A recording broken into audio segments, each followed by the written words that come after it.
আসসালামু আলাইকুম রহমতুল্লাহি ওয়া বারাকাতুহু। বন্ধুরা বান্ধবীরা সবাই আপনারা কেমন আছেন? আলহামদুলিল্লাহ আমি আল্লাহর রহমতে অনেক অনেক ভালো আছি। তো আজকে চলে আসলাম আপনাদের মাঝে আবার আমি রান্নাবান্না নিয়ে। এখানে আমি তেলাপিয়া মাছ ময় মশলা সব দিয়ে মাখাই এখন তেলে হাফ ভাজা করব, কারণ হাফ ভাজা ছাড়া আমার ফ্যামিলির কেউ খায় না। এই জন্য আমি বড় মাছ রান্না করার আগে হাফ ভাজা করে ফেলি। হাফ ভাজা করে তারপরে যেটা রান্না করার ওইটা রান্না করি। অবশ্য আমি হাফ ভাজা করে তেমন একটা খাইতে চাই না, যেহেতু আমি অসুস্থ মানুষ, আমার অনেক রকমের সমস্যা। এখন আমি একজনের জন্য, বাকিরা তো আর মুখে স্বাদ আছে, আমি হয়তো বা অসুস্থ এই জন্য খাইতে চাই না, বাকিরা তো আসলে আর খাইতে পারবে না, এই জন্য আমার রান্না করা। আর দ্বিতীয় কথা, আমি একবেলায় ভাত খাই শুধু দুপুরে, এই জন্য তেমন একটা আর করি না। তো এখন আমার মাছ ভাজাগুলো হয়ে গেছে আলহামদুলিল্লাহ। এখন আমি রান্না করব। রান্না করার জন্য এখানে পাতিলে পেঁয়াজ রসুন সব কিছু দিয়ে আমি রান্না শুরু করে দিলাম। তেলে ভাজা করে নিচ্ছি। আমি সরিষার তেল দিয়ে তরকারি রান্না করে খাই, এই জন্য ফেনা ফেনা দেখা যাচ্ছে, কারণ আমি সয়াবিন তেল খাই না, ভাজা বোয়ার মধ্যে খাই, রান্নার মধ্যে খাই না। এখানে আমি একটু টমেটো সস দিয়ে দিলাম। টমেটো সস দিয়ে তারপর আমি কিছুক্ষণ নাড়াচাড়া করে ময় মশলাগুলো দিয়ে দিই।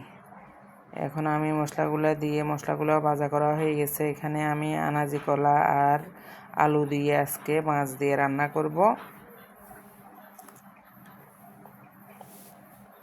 এখন আমি এগুলো একটু তেলে ভাজা করে নিচ্ছি। আলু আর কলাটা তেলে একটু ভাজা করে নিচ্ছি, মশলা সব কিছু মিক্সার করে। তো এখন আমি একটু জল দিয়ে দিচ্ছি, কষানোর জন্য জল দিয়ে দিচ্ছি।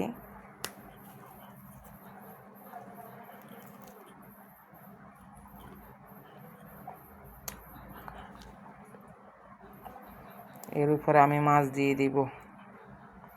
মাছ দিয়ে দিলাম, সবগুলো একসাথে হয়ে যাবে।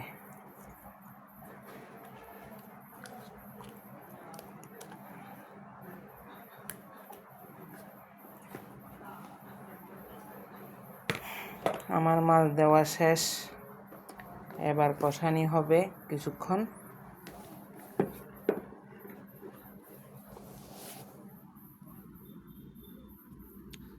এদিকে আমি ভেন্ডি ভাজা করব।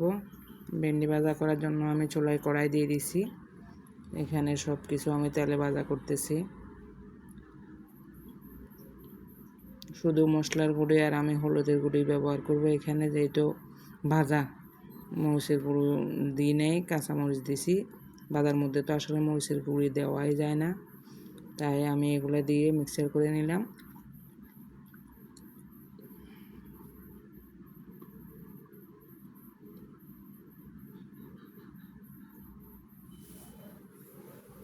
হয়ে গেছে আমার পেঁয়াজগুলো ভাজা। এবার আমি ভেন্ডিটা দিয়ে দিছি।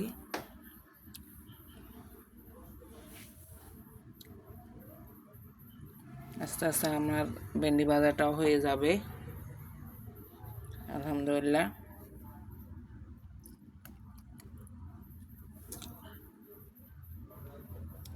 এখন আমি ঢাকনা দিয়ে দিলাম। এই যে আমার ভেন্ডি ভাজা হয়ে গেছে।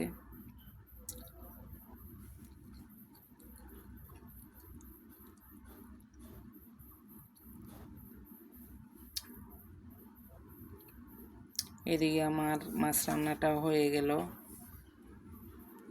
রান্নাবান্না শেষ।